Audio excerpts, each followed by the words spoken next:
In this video, you will learn to multiply two or more fractions together by simplifying first, as well as how to find the reciprocal of a number. So let's begin with simplifying before multiplying. Now the process of doing this, we need to first divide the numerator and denominator by as many common factors as possible, and then multiply the now simplified numerators and denominators. For example, here we have 2 over 3 times 3 over 4. When you're thinking through this, remember that we could put them together as 2 times 3 over 3 times 4. So the original method that you learned was we multiply to get 6 over 12 and then reduce, you get 1 over 2. But a simpler way is if you simplify first. And so what we can do is we can take anything in the top and divide with anything on the bottom. So for example, look at the 3's. We have 3 and 3. If you divide both by 3, you get 1 and 1. So those would simplify to get 1 and 1. And then look at the 2 and the 4. Those both can be divided by 2.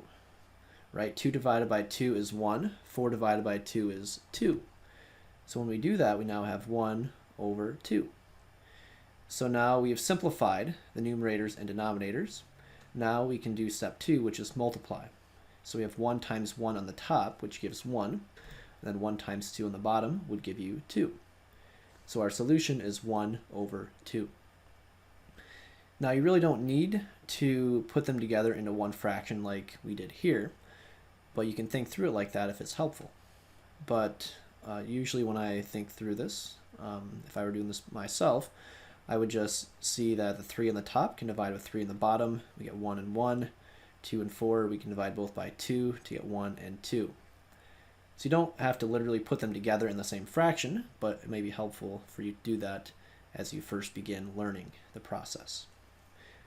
Example 2, we have 8 over 9 times 45 over 24.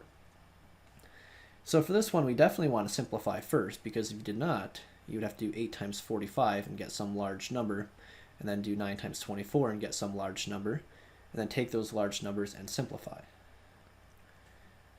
So it's going to be much easier in this particular case if we simplify first.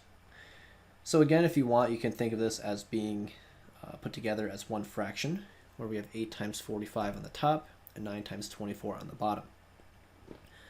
And if you think through it like this, we can see that the 9 and 45 both can be divided by 9. So if we do 45 divided by 9, we have 5 on the top, and then 9 divided by 9 is 1 on the bottom. Now same thing with 8 and 24, we can divide both of those by 8. So 8 divided by 8 is 1, 24 divided by 8 is 3. So now we can multiply the 1 times 5 on the top to get 5, and then 1 times 3 on the bottom to get 3. So our final answer is 5 over 3. Now this process works even with more than two fractions. So let's say we had 1 over 2 times 2 over 3 times 3 over 4. So again, if it's helpful, you could put this all together in one fraction. So maybe just extend the fraction bar like this, or you can literally write out everything. But anything on the top up here can be divided with anything on the bottom down here. So for example, the 2 and the 2, the one on the top and on the bottom, both can be divided by 2, and that would give you 1 and 1. And the 3's, same thing. We got a 3 on the top and the bottom. Divide both by 3, that would also give 1 and 1. So now you can multiply the numerators, 1 times 1 times 1 to get 1. And the denominators, we have 1 times 1 times 4 to get 4. So our solution is going to be 1 over 4. Here is another example. We have 3/8 times 2/9 times 4/3. Again, we can imagine this fraction bar is being extended if you want. So everything on the top is put together and everything on the bottom is put together. And what we can do is we can divide anything in the top with anything on the bottom. So if we look at the 2 and the 8, for example, we can divide both by 2. 2 divided by 2 is 1. 8 divided by 2 is 4. So we have 1 over 4. And now look at this 4 right here that we just got. This 4 can be divided with this 4 on the top. So if you do that, we can divide those both by 4. 4 divided by 4 would give you 1 on both top and bottom. All right, and then the 3's. We have a 3 on the top, 3 on the bottom. You can divide both by 3 to get 1 over 1. So now we have 1 times 1 times 1 in the numerator and 1 times 9 times 1 in the denominator.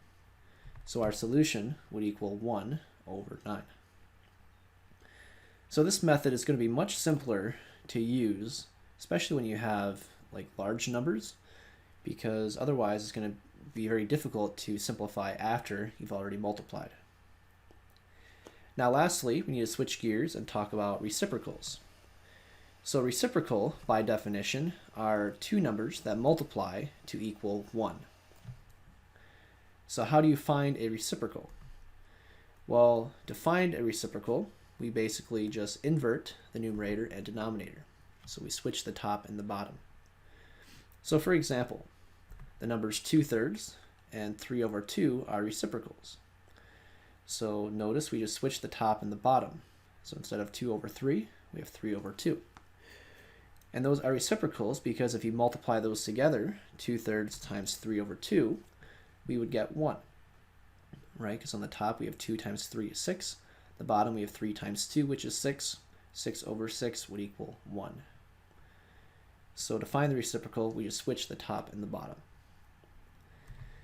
Now here we have 5 over 4, and you're told to find the reciprocal of this. So what is the reciprocal? Well, again, just switch the top and the bottom. So instead of 5 over 4, now we have 4 over 5. Now what about the number 4? Here, there is no denominator. It's just one whole number. But remember, we can think of any whole number as being over 1. So 4 is the same thing as 4 over 1. And from here, to find the reciprocal, just switch top and bottom. Now we have 1 over 4. So the reciprocal is 1/4. Now what about the number 1? Well, this one's kind of a little more weird, but same logic, where 1 is a whole number, but we can think of that as being over 1. So 1 divided by 1 is the same thing. So the reciprocal is switching top and bottom. So we switch the 1's, which would still be 1 over 1, which would just equal 1. So the reciprocal of 1 would also equal 1. So 1 is a reciprocal of itself. Now 0 is the most unique one because 0 has no reciprocal. It has no reciprocal because remember we said by definition the reciprocal needs to multiply with the number to equal 1. So 0 times what equals 1? Well, nothing times 0 is 1 because anything times 0 will equal 0. So 0 has no reciprocal because nothing times 0 equals 1. So this would have no reciprocal. And that concludes our lesson for today. We will see you next time.